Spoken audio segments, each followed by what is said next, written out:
The Black Widow of North Carolina. The Blanche Taylor Moore story to her neighbors. Blanche Taylor Moore was the picture of Southern grace. A church-going woman, a devoted mother, and a charming presence in her community. But behind the warm smile and banana pudding was a trail of death that spanned decades and may never be fully uncovered.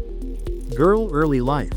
A troubled beginning born Blanche Kaiser in 1933 in Concord, North Carolina. She was one of 7 children raised by a millworker and self-proclaimed preacher.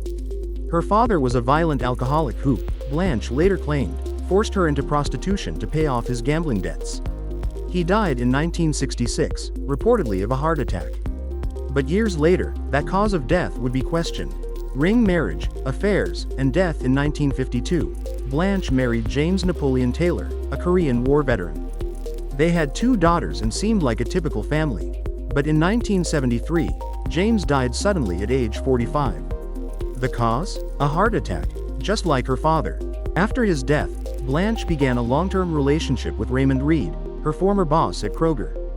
They dated for years, but never married. In 1986, Reed fell mysteriously ill. He was hospitalized with symptoms that baffled doctors: nausea, vomiting, and nerve damage. He died later that year.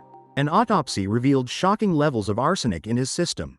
Church pastor, a proposal, and a poisoning. In 1989, Blanche began dating Reverend Dwight Moore, a local pastor. They married that same year. Just days after their honeymoon, Dwight fell violently ill. Doctors suspected Guillain-Barré syndrome, until toxicology tests revealed he, too, had been poisoned with arsenic.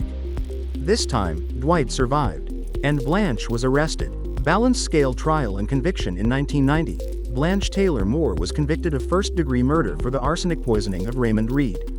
She was also suspected in the deaths of her first husband, her father, and her mother-in-law, all of whom died under suspiciously similar circumstances. She was sentenced to death and remains on North Carolina's death row to this day, one of the oldest women awaiting execution in the United States.